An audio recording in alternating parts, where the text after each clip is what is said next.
Good evening friends, आप सबों का हमारे चैनल के ट्यूटोरियल्स में स्वागत है। आज हम लोग लॉन्ग आंसर क्वेश्चन को डिस्कस करेंगे। BA semester 5 history 8 major course MJC major course history 8 BA semester 5 का लॉन्ग आंसर क्वेश्चन को हम लोग आज डिस्कस करने जा रहे हैं। क्वेश्चन है, describe the formation of the League of Nations and the organisations of its various organs.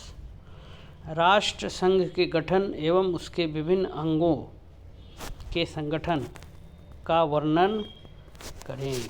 कह रहा है कि राष्ट्र संघ के गठन एवं उसके विभिन्न अंगों के संगठन का वर्णन करें। Describe the formation of the League of Nations and the organisation of its various organs. राष्ट्र संघ के गठन एवं उसके विभिन्न अंगों, किस प्रकार से लीग ऑफ नेशंस का निर्माण हुआ, गठन हुआ, और उसके अलग अलग जो ऑर्गेन हैं उनके संगठन के बारे में वर्णन करना है, एक्सप्लेन करना है। प्रसिद्ध अंतर्राष्ट्रीय राजनीति के चिंतक फिलिप नोएल बेकर के विचार हैं कि राष्ट्रों के अंतर्राष्ट्रीय समाज के एक अस्थायी जैव अंतर्राष्ट्रीय राजनीति संस्था प्रदान करने में राष्ट्र संघ की स्थापना इतिहास में सर्वप्रथम चेष्टा है।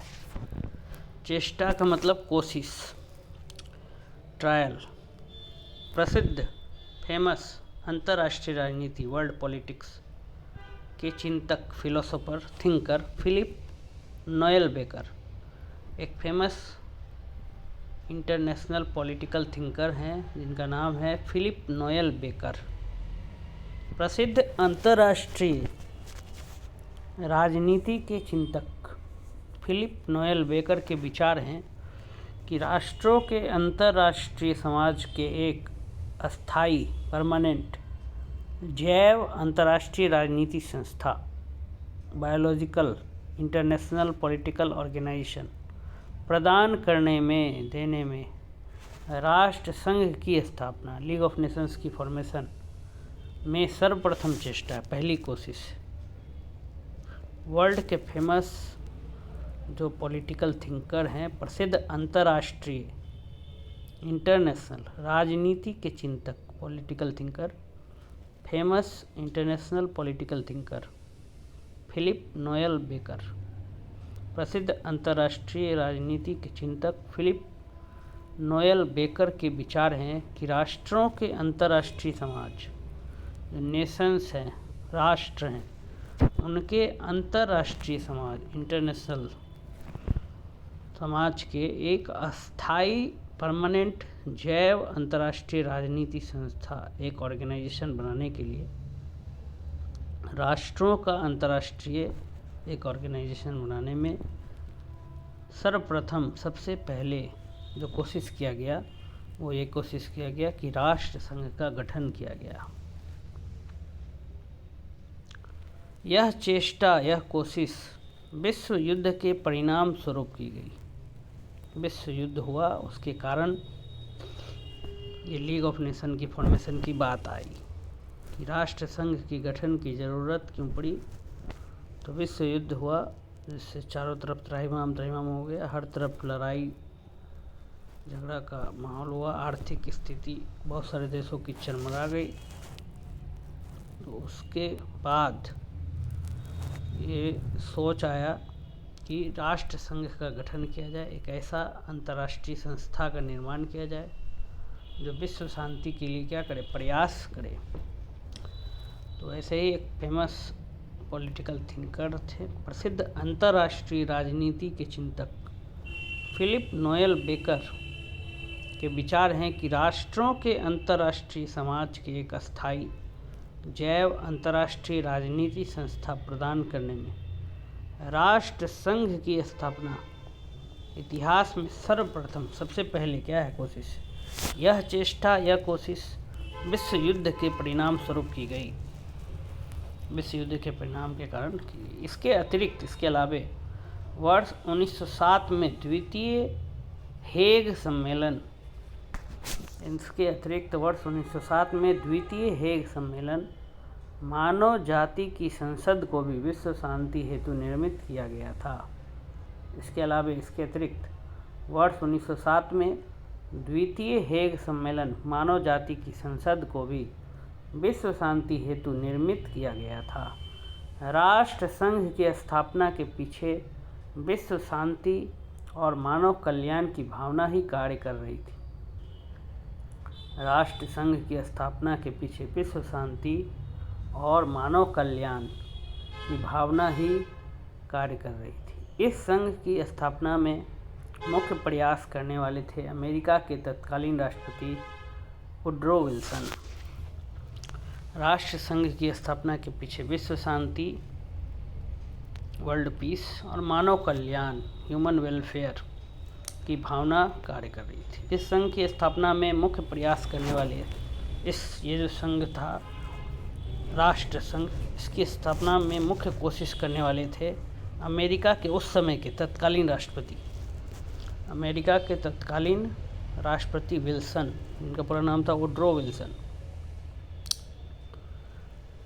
राष्ट्र संघ की स्थापना के पीछे विश्व शांति और मानव कल्याण की भावना थी और इस संघ की स्थापना में मुख्य कोशिश करने वाले थे अमेरिका के तत्कालीन राष्ट्रपति, अमेरिका के उस समय के राष्ट्रपति विल्सन। इस संघ की स्थापना में मुख्य प्रयास करने वाले थे अमेरिका के तत्कालीन राष्ट्रपति विल्सन। इन्हीं विल्सन महोदय ने विश्व शांति के लिए 14 सूत्रों की रचना की। ये जो वुडरो विल्सन थे, उन्होंने वर्ल्ड पीस के लिए 14 सूत्र दिए, 14 फार्मूला दिए।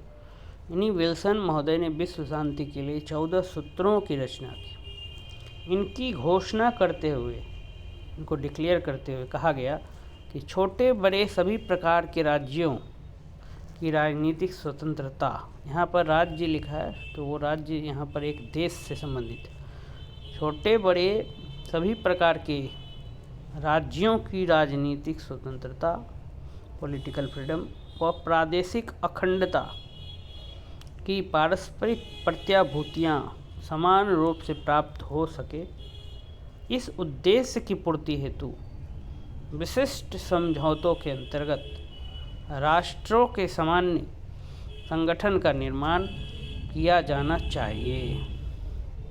जरा इनकी घोषणा करते हुए कहा गया कि छोटे बड़े सभी प्रकार के राज्यों की राजनीतिक स्वतंत्रता व प्रादेशिक अखंडता,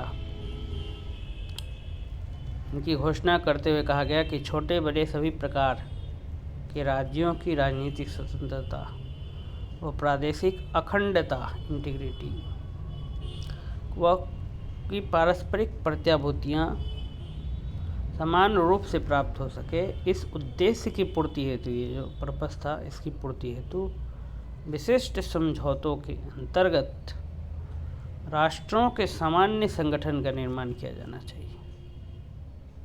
तो वुडरो विल्सन के अनुसार, वुडरो विल्सन का जो 14 सूत्र था विश्व शांति के लिए, उसमें ये भी बात था कि एक ऐसा राष्ट्रों के लिए संगठन, सामान्य संगठन का निर्माण करना चाहिए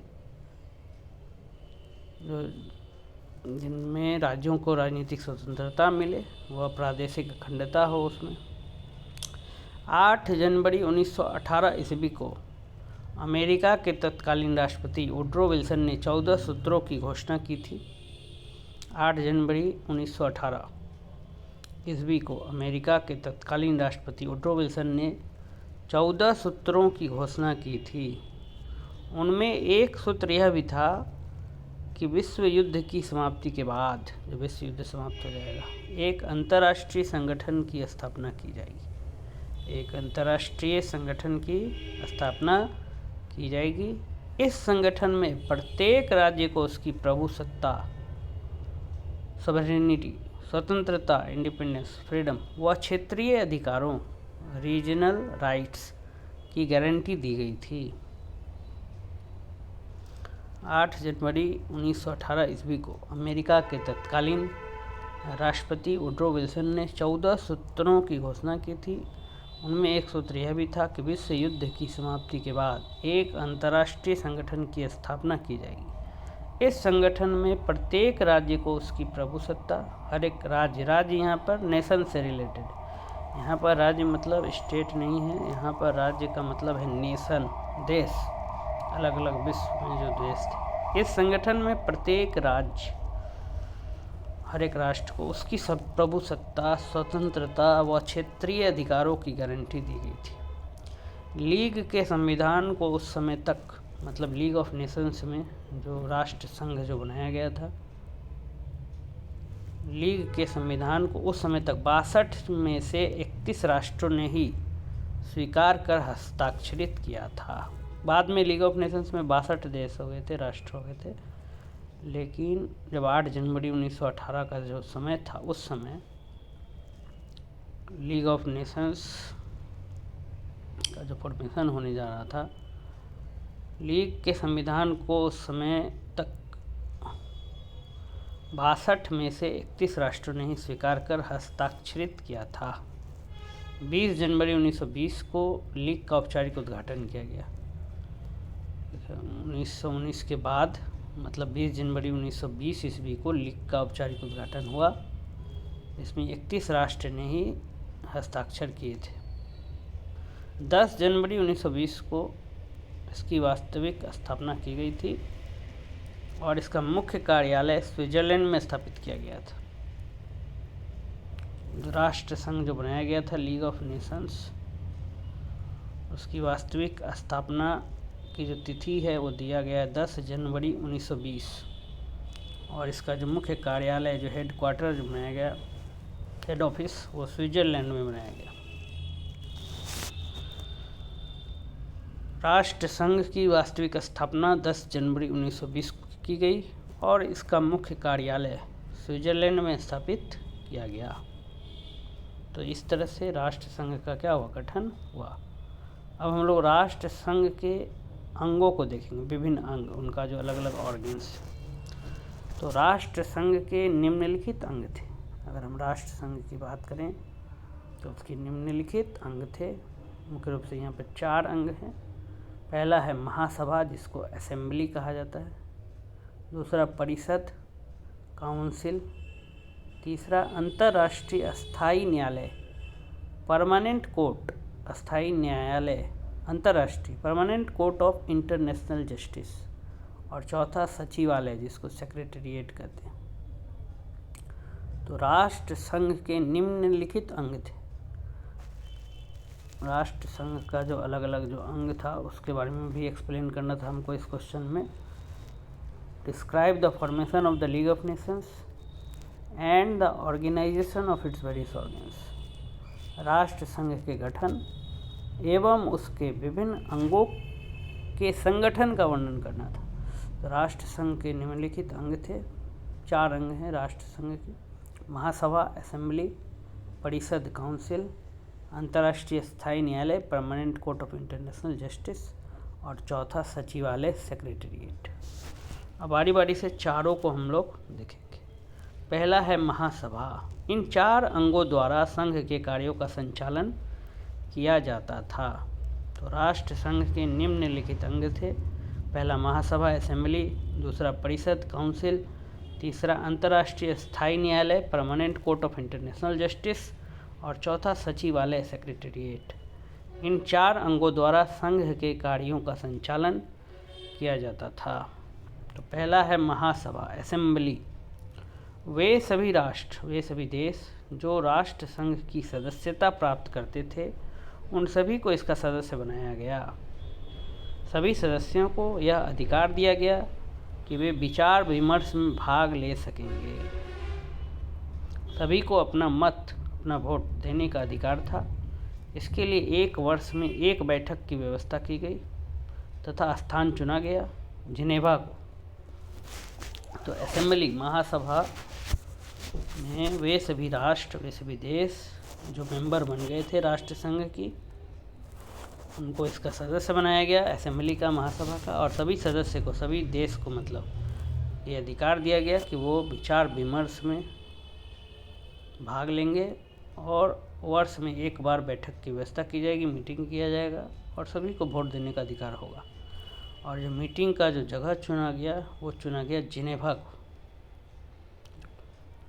यदि आवश्यकता हो तो अतिरिक्त बैठकें भी यथा समय बुलाई जा सकती थी। और एक बैठक ऐसे साल में रखा जाना था, लेकिन अगर ज़रूरत पड़ेगी और भी बैठक की तो और भी बैठक बुलाया जा सकता था असेंबली में। इस महासभा की बैठक में प्रत्येक राज्य को अपने 3 प्रतिनिधि भेजने का अधिकार था। मतलब हर एक देश को, हर एक राष्ट्र को 3 प्रतिनिधि अपना भेज सकता था। एक देश से 3 आदमी जा सकता था, 3 आदमी का डेलीगेशन टीम जा सकता था भाग लेने के लिए उस मीटिंग में। परंतु प्रत्येक राज्य का केवल एक ही मत स्वीकार किया जाता, लेकिन वोट उस देश का एक ही होता था, एक ही वोट गिनती होगा। 3 लोग जाएंगे एक देश भाग लेने के लिए, लेकिन देश के नाम से एक वोट होगा। वे सभी राष्ट्र जो राष्ट्र संघ की सदस्यता प्राप्त करते थे, उन सभी को इसका सदस्य बनाया गया। सभी सदस्यों को यह अधिकार दिया गया, यह राइट दिया गया कि वे विचार विमर्श माने बातचीत में भाग लेंगे। सभी को अपना मत, अपना वोट देने का अधिकार था। इसके लिए 1 वर्ष में 1 बैठक की व्यवस्था की गई। 1 वर्ष में 1 बैठक की व्यवस्था की गई तथा स्थान चुना गया जिनेवा को। जिनेवा में महासभा हुआ। यदि आवश्यकता हो तो अतिरिक्त बैठकें भी यथा समय जब ज़रूरत हो बुलाई जा सकती थी। जिस महासभा की बैठक में प्रत्येक राज्य को अपने 3 प्रतिनिधि भेजने का अधिकार था, परंतु प्रत्येक राज्य का केवल एक ही मत, एक ही वोट स्वीकार किया जाता था। महासभा अपने बृहत कार्यों के आधार पर कुछ समितियां भी बना लेती थी। महासभा का जो कार्य था बहुत बड़ा भास्ट था, तो बहुत कार्यों के आधार पर वह कमेटी भी बनाता था। जैसे कुछ कमेटी उसमें से दिया हुआ है, जैसे है निर्वाचन समिति, इलेक्शन करने का कमेटी। यह समिति निर्वाचन संबंधी, इलेक्शन संबंधी कार्य करती थी। इसके लिए महासंघ के सदस्यों का निर्वाचन, महासंघ का जो भी सदस्य था उसका चुनाव 2/3 बहुमत की परंपरा से होता था। प्रत्येक वर्ष यह महासभा परिषद के 9 में से 3 अस्थायी सदस्य चुनती थी।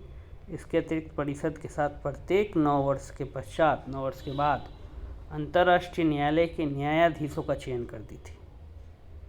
महासभा का बहुत सारा कार्य था, भास्ट बृहद कार्य था, तो उसके आधार पर वो कुछ समिति का निर्माण करती थी। जैसे एक समिति का यहाँ नाम दिया है निर्वाचन समिति, इलेक्शन कमेटी। यह कमेटी जो था निर्वाचन संबंधी कार्य करती थी, चुनाव से रिलेटेड कार्य करती थी। इसके लिए महासंघ के सदस्यों का निर्वाचन, महासंघ के जो सदस्य होते थे उनका चुनाव 2/3 बहुमत की परंपरा से होता था। 2/3 बहुमत वोटिंग के आधार पर होता था। 2/3 मेजोरिटी, 2/3 बहुमत, 2/3 मेजोरिटी से होता था। प्रत्येक वर्ष यह महासभा परिषद के 9 में से 3 अस्थायी सदस्य चुनती थी, 3 परमानेंट मेंबर चुनता था।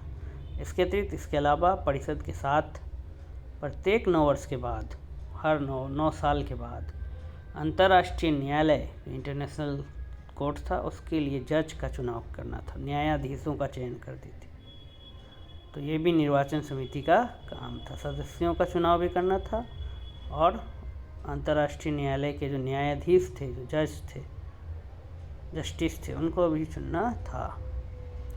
निर्वाचन समिति, यह समिति निर्वाचन संबंधी कार्य में इलेक्शन रिलेटेड कार्य करती थी। इसके लिए महासंघ के सदस्यों का निर्वाचन 2/3 बहुमत की परंपरा से होता था।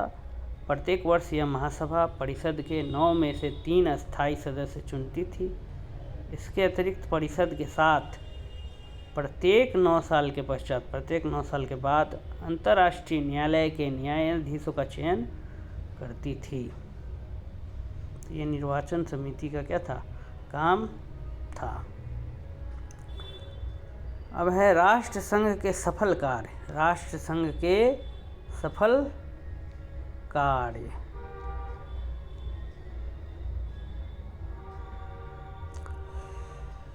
दूसरा राष्ट्र संघ तो है अभी समिति जो बनाया गया, उसमें दूसरा है संवैधानिक विचार।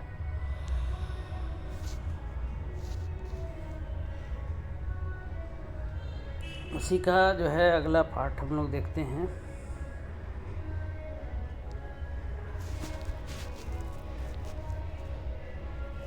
संवैधानिक विचार की बात हो रही है।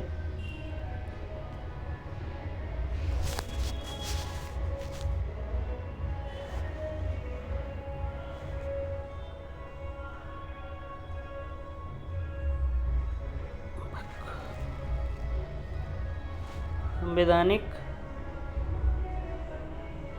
विचार, यह समिति राष्ट्र संघ के संविधान में भी संशोधन कर सकती थी, परंतु इन संशोधनों के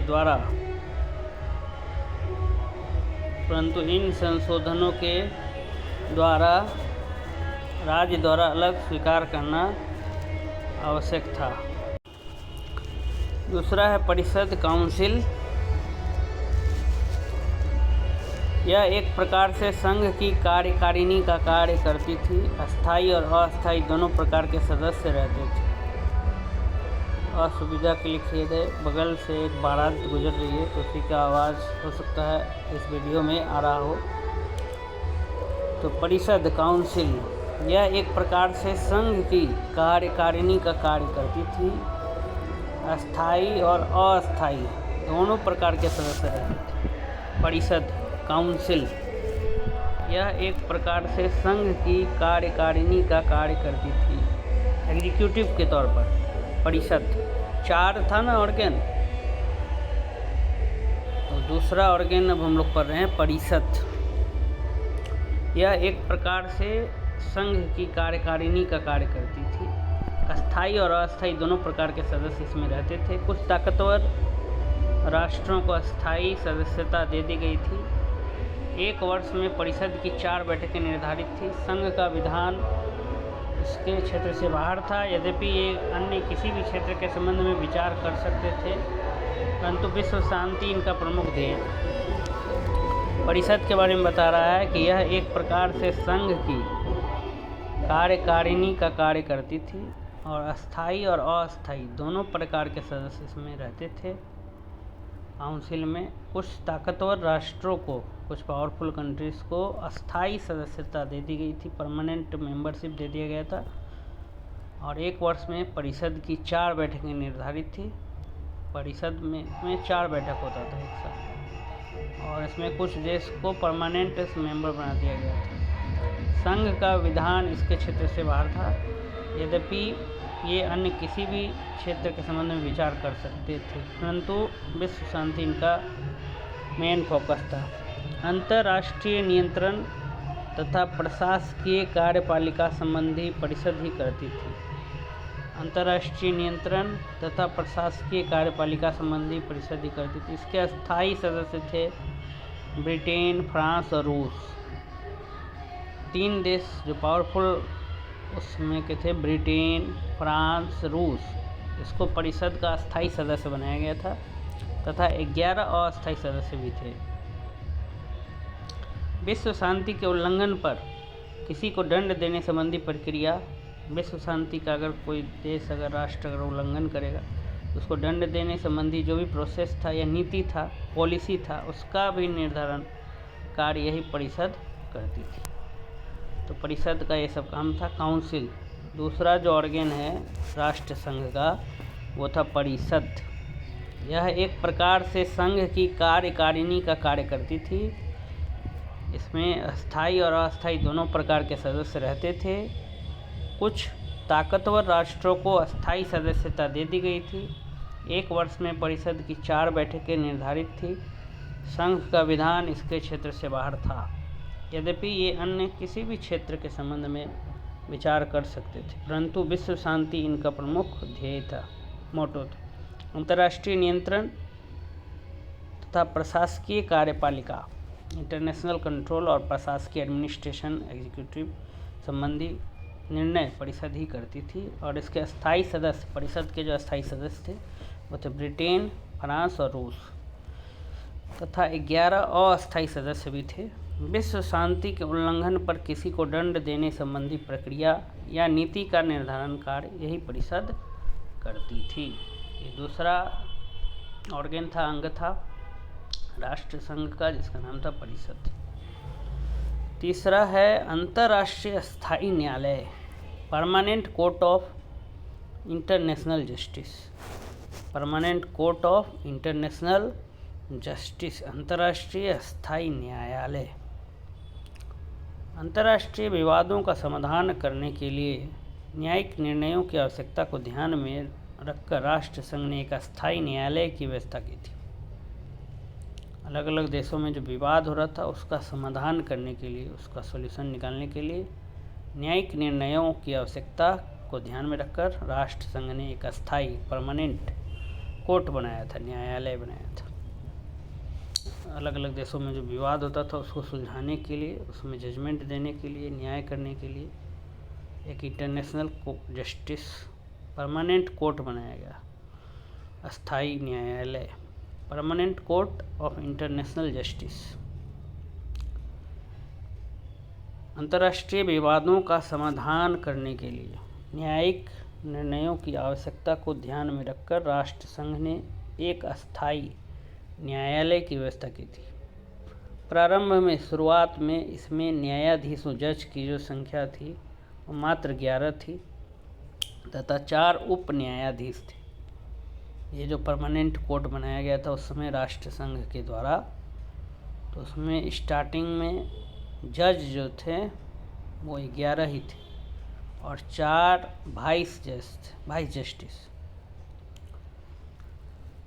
4 उप न्यायाधीश थे और 11 जज थे। बाद में 1936 में उप न्यायाधीशों के पदों को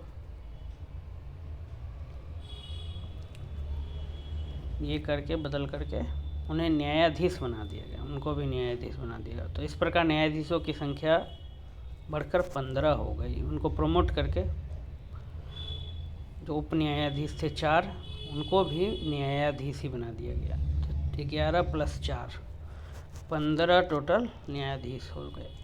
अंतर्राष्ट्रीय स्थायी न्यायालय, permanent court of international justice, अंतर्राष्ट्रीय विवादों का समाधान करने के लिए, सॉल्यूशन निकालने के लिए न्यायिक निर्णयों की आवश्यकता को ध्यान में रखकर राष्ट्र संघ ने, लीग ऑफ नेशंस ने एक अस्थायी, एक परमानेंट न्यायालय की व्यवस्था की, जस्टिस की व्यवस्था की। प्रारंभ में, शुरुआत में इसमें न्यायाधीशों की संख्या मात्र 11 थी तथा 4 उप न्यायाधीश थे। बाद में 1936 में उप न्यायाधीशों के पदों को प्रमोट करके उन्हें न्यायाधीश बना दिया गया और इस प्रकार न्यायाधीशों की संख्या बढ़कर 15 हो गई। न्यायाधीशों की नियुक्ति परिषद तथा महासभा के अलग अलग बहुमत से की जाती थी। जस्टिस जो चुना जाता था, जज का जो नियुक्ति होता था वो परिषद और महासभा दोनों के अलग अलग बहुमत से की जाती थी। न्यायाधीशों की योग्यता का वर्णन करते हुए कहा गया था कि जो व्यक्ति अपने देश के उच्चतम न्यायालय में न्यायाधीश बनने की योग्यता रखते हैं उन्हें इस न्यायालय में भी न्यायाधीश बनाया जा सकता है या उनकी नियुक्ति की जा सकती है। न्यायाधीशों की जो नियुक्ति होती थी परिषद तथा महासभा के अलग अलग बहुमत से की जाती थी। न्यायाधीशों की योग्यता का वर्णन करते हुए कहा गया था कि जो व्यक्ति अपने देश के उच्चतम न्यायालय में, सुप्रीम कोर्ट में न्यायाधीश बनने की योग्यता रखते हों उन्हें इस न्यायालय में, मतलब permanent court of international justice में भी न्यायाधीश बनाया जा सकता है। विश्व के विभिन्न राज्यों के आपसी अथवा व्यक्तिगत विवाद इस न्यायालय में आते थे। अलग अलग देश के जो लड़ाई थे, विवाद थे, इस न्यायालय में आते, और उनका निपटारा इन्हीं न्यायाधीशों को भी करना पड़ता था। इनके द्वारा दिए गए निर्णयों को बड़ा महत्व रहता था। इसमें अंतर्राष्ट्रीय कानून के विषयों तथा समस्याओं पर नवीन प्रभाव पड़ता था। न्यायालयों के निर्णय ज़्यादातर स्थिति में स्वीकार किए जाते थे, माने जाते थे, परंतु यदि निर्णय दबाव या भ्रम में लिए गए हैं तो उसका पालन कभी कभी नहीं भी किया जाता था। विश्व के विभिन्न राज्य, तो विश्व का राज्य मतलब नेशन, अलग अलग देश, वर्ल्ड में अलग अलग कंट्रीज है, तो अलग अलग कंट्री जो इसका मेंबर बना था तो उनका आपसी विवाद जो था इस न्यायालय में आता था और उनका निपटारा उन्हीं न्यायाधीश, जो 15 न्यायाधीश थे, उनके द्वारा किया जाता था। इनके द्वारा दिए गए निर्णयों का बड़ा महत्व रहता था, बहुत महत्व रहता था। और इनमें अंतर्राष्ट्रीय कानून, इंटरनेशनल जो भी लॉ था उसके और उसमें जितना भी प्रॉब्लम था उसमें नवीन प्रभाव पड़ता था। इन न्यायालयों के निर्णय ज़्यादातर स्थिति में ज़्यादातर माना जाता था, जो भी निर्णय होता था उसको बहुत महत्व दिया जाता था। जो भी इस कोर्ट से न्याय दिया जाता था उसको माना जाता था, लेकिन कुछ एक आध केस में उसका पालन नहीं भी किया जाता था, जब दबाव में अगर कोई निर्णय लिया गया। तो ये तीसरा अंग था राष्ट्र संघ का, जिसका नाम था अंतर्राष्ट्रीय अस्थायी न्यायालय, परमानेंट कोर्ट ऑफ जस्टिस। 4 अंग हैं राष्ट्र संघ के। पहला है महासभा, दूसरा परिषद, तीसरा अंतर्राष्ट्रीय अस्थायी न्यायालय, तीनों को हम लोग पढ़ लिए। और अब है चौथा सचिवालय, सेक्रेटेरिएट। सचिवालय का प्रमुख कार्य प्रशासनिक उत्तरदायित्वों का निर्वाह करना था। सचिवालय का मेन काम था, जो एडमिनिस्ट्रेशन था उसका उत्तरदायित्वों का निर्वाह करना था, उसके ड्यूटीज़ को पूरा करना था, एडमिनिस्ट्रेटिव ड्यूटीज जितना भी था। संघ द्वारा दिए गए निर्णयों तथा कार्यों का संचालन कार्य सचिवालय के माध्यम से ही होता था। सेक्रेटेरिएट, सचिवालय का प्रमुख कार्य प्रशासनिक उत्तरदायित्वों का निर्वाह करना था। संघ द्वारा दिए गए निर्णयों तथा कार्यों का संचालन कार्य सचिवालय के माध्यम से ही होता था।